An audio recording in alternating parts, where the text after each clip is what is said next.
Yeah, my name is Ken Hines. I'm the chair of the Haringey Independent Stop and Search Monitoring Group. I've been the chair since 2009. I've been stopped and searched over 125 times. But don't get me wrong, my first stop was when I was 17 years old. And I got stopped, to show you my age, under the SUS law. That's stealing from person or suspected from stealing from person or person unknown. That means it wasn't even a victim. All it took was the word of two police officers to come in at the magistrate court to lie to the magistrate to say that I was about to do something which didn't happen, that got me 6 weeks in a youth detention centre. For the next 15 years, I got myself deeper into the criminal justice system.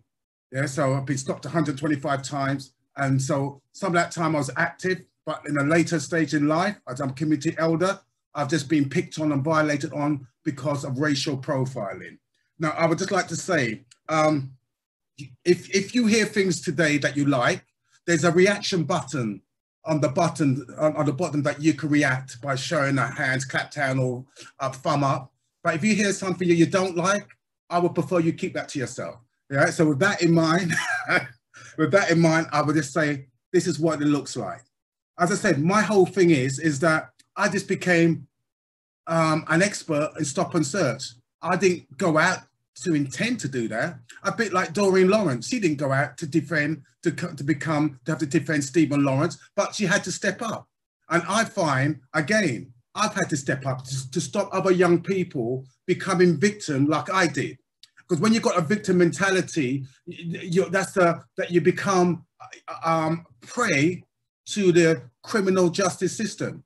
Now, just remember that the simple fact is that this came about from the Vacancy Act, because when we had Great Britain, that was colonial past. So they had to stop when people came in their backyard, they had to find another way of criminalizing us. Now, this comes into the current context that the government has just got a public-private partnership where there's invested £3 billion into a super prison that's coming online within the next 10 years. So that's the whole 10,000 people.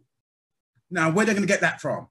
That means they're going to hasten getting it from the black community, because they want people like myself, who was prey, to continue to be victim, or have that victim mentality, and then blame it on us for the violence that's happening now. So I'm saying this is what's happened. Personally, what I've done, I've turned my victim into into a winning mentality, because I realized that I used to play into the hands of the police. Because when you become a victim, you're carrying emotional projection, things that I'm keeping, and I will then project that into other vulnerable people. Like again, if you didn't agree with me, then you're my enemy. So therefore, you know what? If I can't deal with you, I will deal with your car. Okay, so that sort of mentality was being a kind of a bully. Okay, so, and I didn't realize where it was coming from. But since I've realized that it was my bad, I'm not the person who may have triggered me, I'm now able to step in and to see whenever I've got that uncomfortable feeling, that I've checked in with myself rather than continue to project onto others. And this is what I try to support and to train young people to recognize that they're carrying trauma. And some of it is historical, whether you want to agree with it or not. I come through from a slave past, okay? Because my name is Hines. That's just not my name. That's the plantation that my great-great-great-granddaddy came from, okay? And so I will meet other people in that regard. And so, yes, what I realized that when they took us back to the West Indies, they had to find a way of suppressing us, of breaking us. And they found the most ruthless ways of taking away our name, taking away our religion, and taking away our confidence. And it came through what they call the Willie Lynch syndrome. And he's put something in place that says, like, if you follow his teaching, it will keep the black man enslaved, not for 100 years, but 1,000 years. And this happened in 1700s, 1760s. And we're nearly 300 years into that prediction. So unless we change the narrative, we've got another 700 years of this rubbish going on. You know what I'm saying? So what I do, I've realized that I've been involved in enough riots. I've been in the Broadwater Farm riots in 1985. I've been in the Notting Hill riots, about 3 of them. I've been in, wherever there was a riot, that was my chance to go and support the underdogs. So I could then pelt some things at the police, okay? But what I realized that all it did after the riots, like the latest one was in 2011 outside Tottenham after the Mark Duggan murder. After that, what happened was quite clearly simply this: gentrification sets in. They get lots of funding, and then what they do, they move the black people out of this area into other areas, okay? And yet the price of houses now are so expensive here in Haringey that you can't, as a black person, afford to live there. And they brought in this bedroom tax to further alienate you, to get you further out. So all these things are working against us, and we are continue just to play prey to the system. And I'm here to bring about that change and to show people what a winner looks like. So just study me for a moment so you can see what a winner looks like. And then that will come into your mindset, all right? Because we've got to change the narrative. Now, again, as I said, what I've done, I've gone out there and I help support other youngsters who's been violated by the police. Violated simply means that the most important thing is that when you get stopped and searched, and then the police then takes it another level, they either get you on section 5 for swearing, they get you for obstruction, or more seriously, they get you for assault on police. I've been there. And in 2004, when I witnessed them stopping a young black man, I became the victim when they turned on me and they arrested me, okay, and charged me with threatening behavior and assault on police. I won my case, but it took me 5 years to get compensation. Since that time now, I have worked tirelessly to help young people win their case. And when they win their case, I support them in suing the police so they get their compensation. So far, as I said, I've got my family here. My son has been violated, my nephew's been violated, and my stepson, who got 17, got stopped and searched 4 times in 3 hours. You understand? And when you see that, because he's on a scooter in Haringey, and when you ask him, how did it feel for him? How would you rate the stop and search? And to my surprise, when I said 1 being poor and 10 being excellent, he gave 2 as 8 out of 10, and he gave 2 as 2 out of 10. So when I asked him about the 8 out of 10, he said, well, one of them was gun police, but the way they stopped him, they were professional, they were polite. They told him why they were searching him, and they took time to explain things and also apologize for the inconvenience. But the 2 out of 10 was simply when the police run up to him, knock him off his moped, right? When he stood up, they took off his they knock off his helmet, his iPhone drop on the floor, smashing the screen, costing £250. They put to repair. They put him in handcuffs, and then they start racially abusing him. Okay, and so leaving him mentally scarred. So now, what we call stop and search, a bad stop and search, we call it being stopped and scarred. Okay, and unfortunately, when we've got victims of people that've been stopped and scarred, it simply means they're bringing it into my community. And so when these young men are running up on each other and using knives and being violent, it's as a response that they don't feel that we've got a police service. It's as a response that they say we've got a police force. And what they say quite simply, you know what? Why should I go to my enemy to go and try to sort things out? I will call on my fams to get involved. And this is where things have escalated, and we as a community have to step up and de-escalate these situations. That's what I do. I go into the hotspot areas and stop confrontation turning to violence, okay? And that is very important, because a lot of the time it's a lot of bravado. But if you can get in, don't make it personal or don't take it personal, then you can have that moment to bring people down if you so desire. Not everybody's got that skill. I also do security, okay? And besides that, my background means that I don't know what it's like to be a victim because I was a perpetrator for most of my life.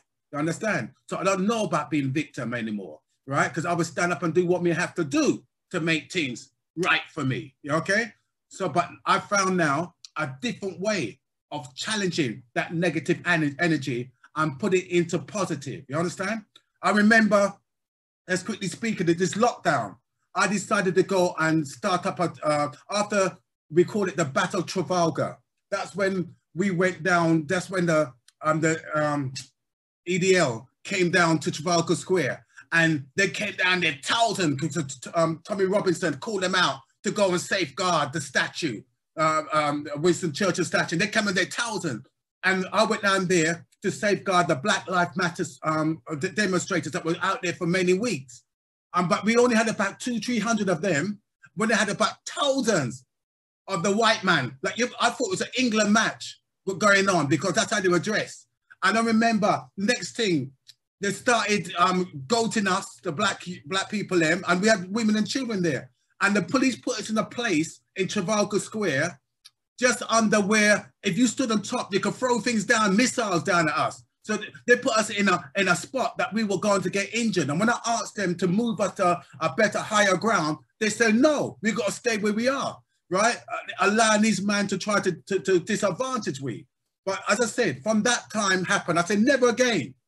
When the word went out for the man them to come down to support us, I'm telling you, I never felt so good to see so much black youth coming out. And these were black youth that was ready to stand strong. You know what I'm saying? And stand their ground. And it worked. And it worked. We were few, but we were tough. We were very resourceful. Since that time, I started something called, I decided to have a 1 million people march. When the government heard about the 1 million people march, they're bringing all kind of legislation to stop me from making that happen. Now, I should also tell you, I also sit on other strategic boards. Like I'm a police advisor on the use of force, okay? Oversight group, that's in Scotland Yard. The people responsible to bringing about change. I sit on the IOPC, critical reference group that looks on any, that they investigate serious incidents involving the police locally. Because so far, we had a case just 2 days ago, Jordan Walker Brown, who got tasered in the back when he was trying to jump over a wall, running away from the police, got tasered in the back, and he fell off the wall, breaking his back. Now he's in a wheelchair, 23 years old, from being active to being inactive. Only a couple of days ago, the IOPC has now referred the case to the CPS to bring about charges for GBH. But we know, don't get carried away. They can only make recommendation. It doesn't mean that the Crown prosecution will follow.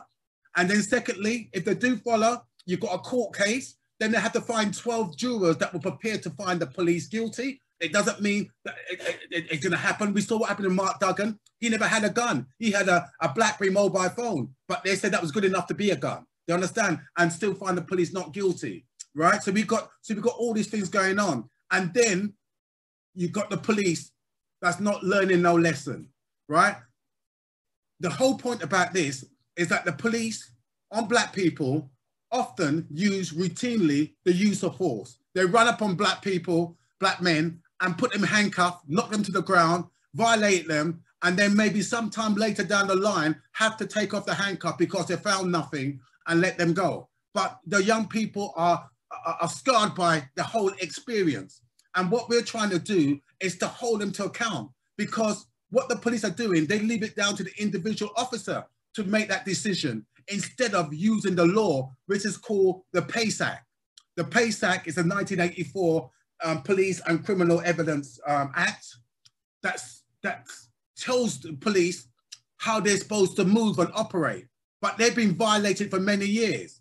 Okay, so for example, on a stop and search, not many people know that the police have to abide by what they call, an acronym called Go Wisely, right? And that simply means that these are the way that the police are supposed to interact with anybody they stop and search. Just remember, it's called Go Wisely. And the G stand for the grounds that they're stopping you for, right? The O stand for the order or the purpose they're stopping you for. The W stand for the warrant. The warrant, if they're out of uniform, like plainclothes police, they have a warrant card they're supposed to show you. The I stand for the identity of the police officer, the shoulder badge number, if they're in uniform, right? The S stand for the station they're attached to. The E is for your entitlement to a copy of the stop search record. They call it the 5090 form. And the Y is that they've got to tell you you've been detained to be stopped and searched. This is the law, but they're violated so often. But where are we to ensure that this happens? We are now, I also sit on something called the MOPAC, the Mayor's Office of Police and Crime. So what we're able to do as part of our group, we call it Community Monitoring Group, we can see the videos, police body worn videos of the incidents. And I recommend that you guys, if you've got that, you need it in Bristol, to step up, join a group, insist that you get a group that could go and see this and do it. You know what I mean? Get involved, hold them to account, because you can watch that. And if you watch it and they haven't followed the Go Wisely, they're breaking the law themselves, and you can have a case. I know I've talked a bit. I'm here for you. Anything you want to ask me, please feel free. Nothing is too silly or nothing is too complicated, because I'm the man for the job and in the right space at the right time. Bless.